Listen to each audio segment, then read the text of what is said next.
Hey, baby. Welcome back to Sequences and Series Make Sense, actually. Today we're talking about power series. Once again, we're taking the same stuff that we've been looking at, does a series converge, and we're making it a little bit more complicated. Not with just any funkier series, but now a particularly funky series. What if we take a look at the general form of series for a power series? It looks like this. A power series is going to be in the form a sub n, so any sequence of n, times x minus c to the nth power. That's a lot of new variables. We know what a sub n is and we know what n is, but what is x and what is c? Well, don't worry. C is just a constant. C is just some number that'll be there. But I'm sorry to tell you that x is x. That's a variable. And that changes. And you know what that means? We can make this like a friggin' function now. So this is now a series with a variable other than n.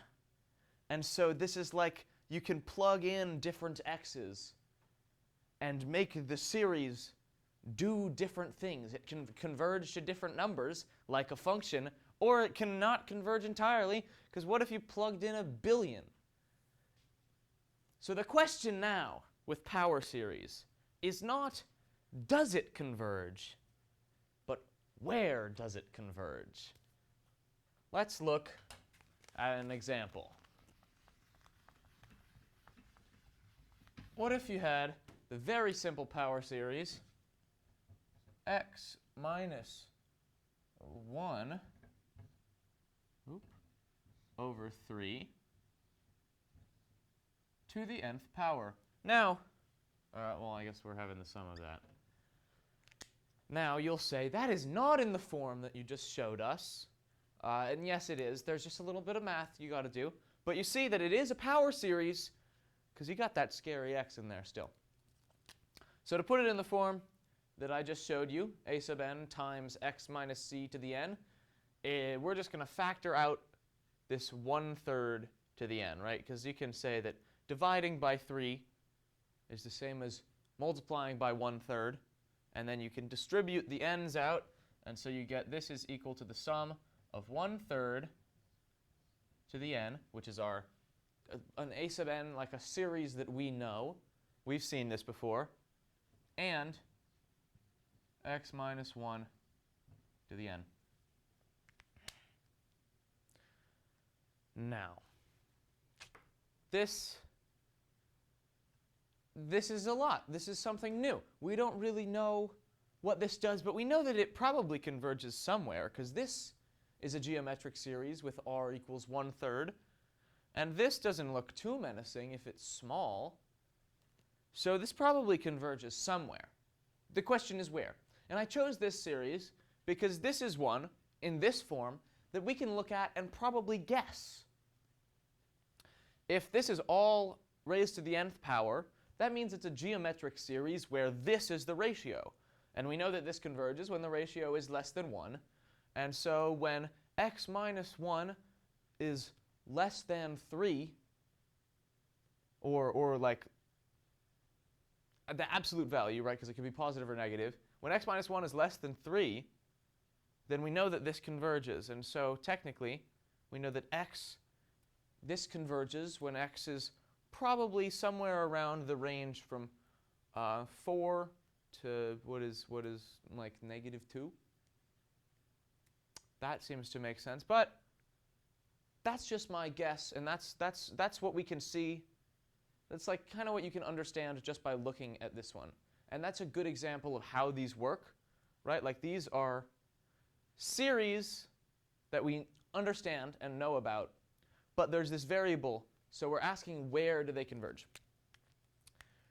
With ones that you can't put in a simple form that you understand like this, when you see them more in a form like this, which is how you'll see most power series, or at least how you can get most power series by doing a little bit of algebra, there are some tools that we can use to help us find out where they converge.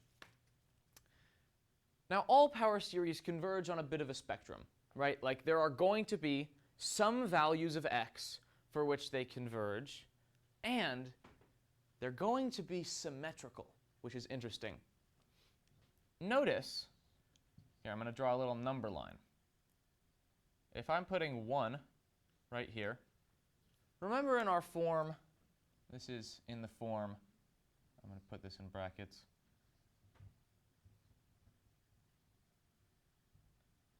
In our form with, I didn't finish the brackets. In our form with x minus c to the n, c is a variable that's chosen for a reason. C normally stands for constant, but in this case, c stands for center, because this is the center of where our power series converges.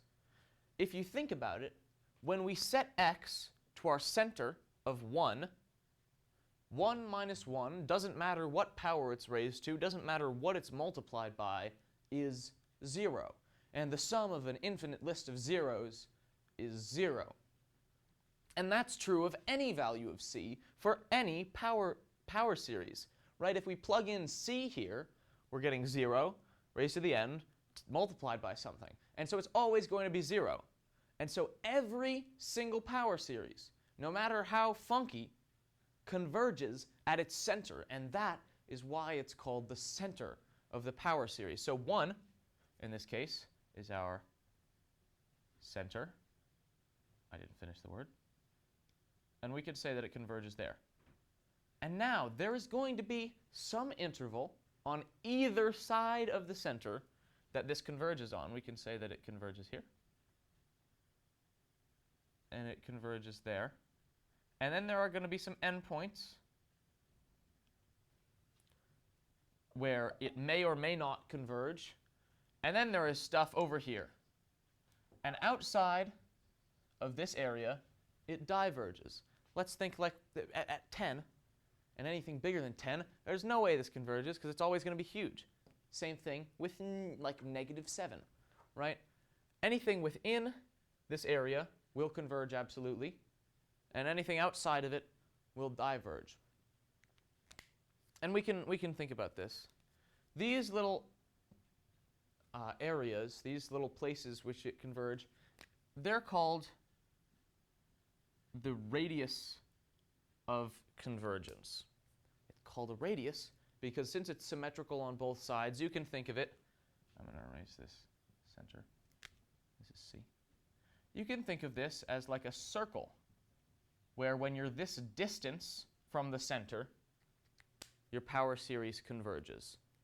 And since when you're like the distance from the center to the edge of this circle, to the distance from the center to the edge of the range, you can consider that a radius. So they call this the radius of convergence.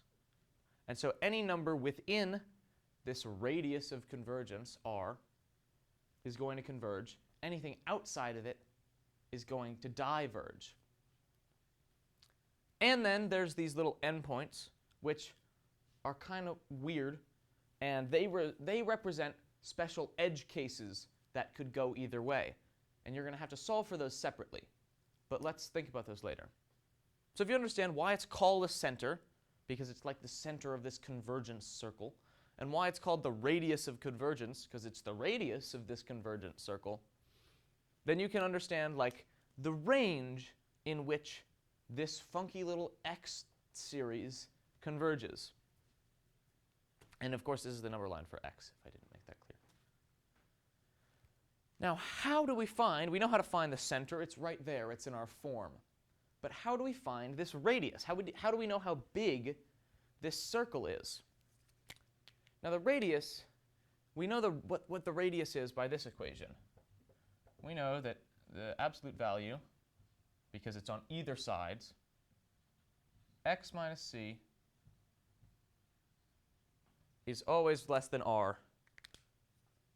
And this is, so the series converges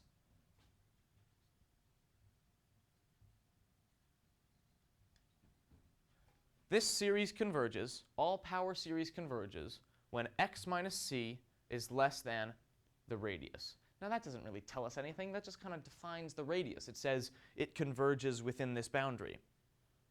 But this is a form of equation that we've seen before. And we actually saw it in just the last video. Mathematicians a long time ago, a bunch of old white guys probably, figured out that the ratio test spits out something that looks kind of like this.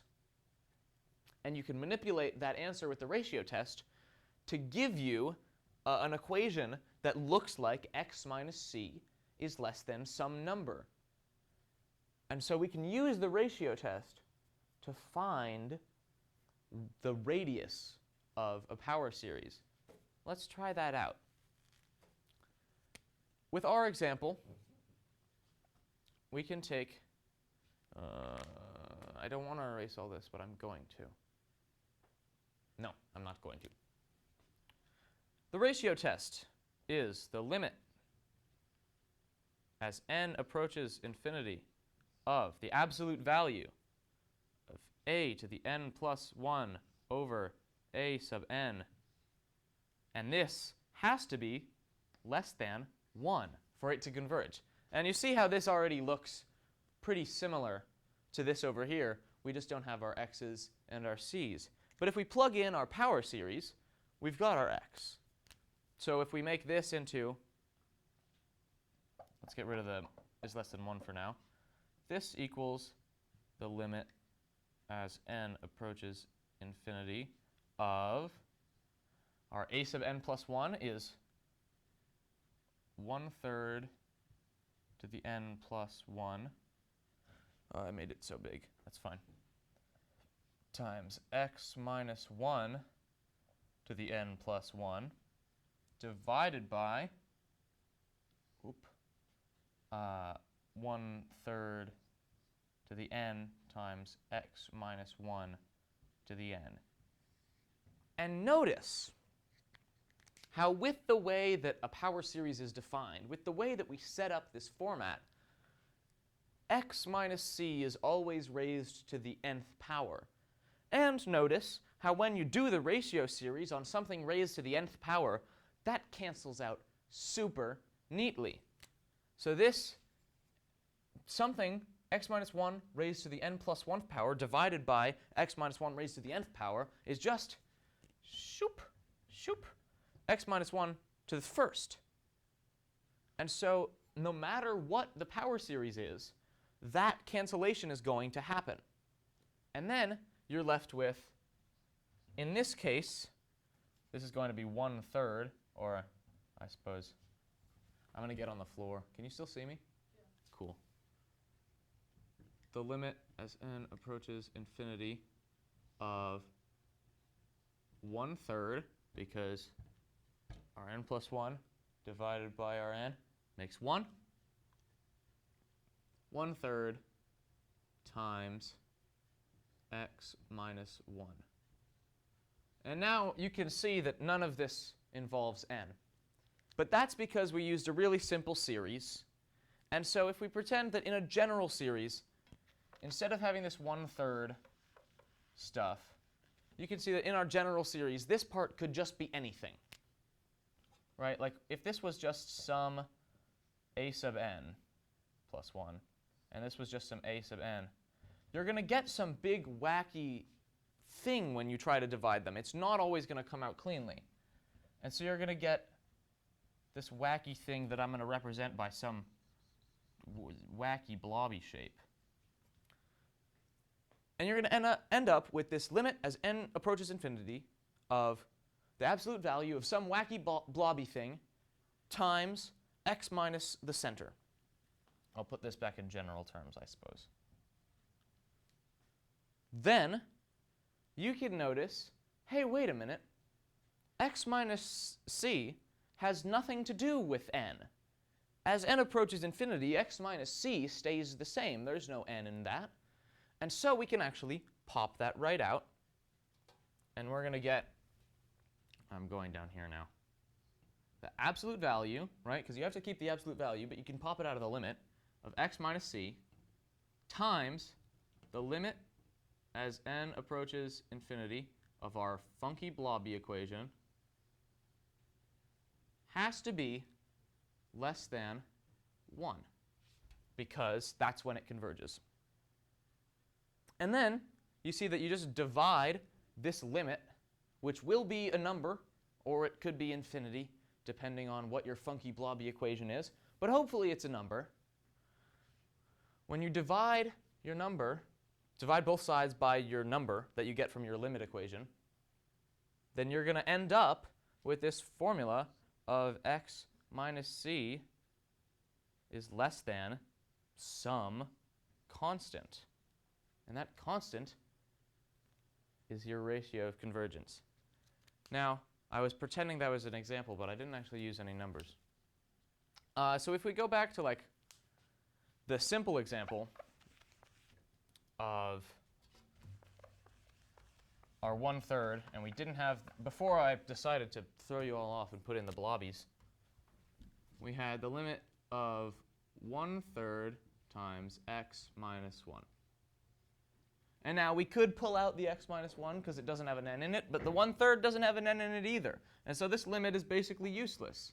And so that becomes just 1/3 times x minus 1 is less than 1. And that's when it converges. Then, to get it in the form of, oh, this is in absolute values. My bad. To get it in the form of our, like, x minus c is less than r, then you'd divide by 1/3 or multiply by 3, and you'll get x minus 1 is less than 3. And so our radius of convergence for this series is 3. And now the board looks really messy, and I'm going to try to clean that up. So now we see how the ratio test, which we just learned, can actually be very useful for finding the radius of convergence of any power series. This is always what you can do to find the radius of convergence of a power series because of the way it cancels out the ends in your x minus c bit. And so we can say that this power series that we had before, we know that its center, c, equals 1, because it's x minus c, and this is 1. And we know from what the ratio test we just did, r equals 3. And so we get our little number line with the center of 1. And then for 3 on either side of 1, ooh, we know that it has to converge. And so this goes from like -1, wait, that's not how you do math, -2 to 4. And that makes sense. That's kind of what we hypothesized earlier, because if you plug in 4, like anywhere up from 1 to 4, this is going to be smaller than 3, and so it's going to be a good geometric series. And anywhere from 1 to -2, this is going to be smaller than 3, and therefore be a good geometric series. But then, and we know that it converges within here. We know that this all converges. And we know that anything outside of it does not converge. But these endpoints, this x equals -2 and x equals 4, we don't necessarily know about. Every power series is different. Maybe it could converge at this one and not at this one, or maybe it converge at both, or maybe it could converge at neither. In this particular example, well, actually, we don't know yet. But what you do, all you do to figure those out is you plug in these values for x, and then you've got a normal series that you know how to deal with. You might have to do some tricky algebra to rearrange the stuff in the series to be something you recognize. You might have to do one of the scary tests, like the limit comparison test, or like some big funky test. But it's going to be a normal series that you know how to deal with. And generally, these endpoints are the endpoints because they represent some turning point. Because here, when we plug in -2, So for x equals -2, we get the series -2 minus 1, which is -3 over 3 to the n, which, doing our very hard algebra, which in some cases can be kind of complex, but here is very simple. This is just sum of -1 to the n, which bounces back and forth between 1 and -1 ad nauseum, and so it doesn't actually ever converge to anything. Or, if you don't want to just like think about it, then you can use the alternating series test. Say that this is 1 times -1 to the n, and therefore 1 is not decreasing and 1 does not approach 0, and therefore this diverges by the alternating series test. And so we know that at -2, so x equals -2, our series diverges. And then we test the other side. We test 4. So what if x equals 4? Our series is then 4 minus 1 is just 3. 3 over 3 to the n equals the sum of a whole bunch of 1s, which also obviously diverges. And so we can say, I'm going to introduce a new term that I haven't said yet, the interval of convergence, which is going to be in the form of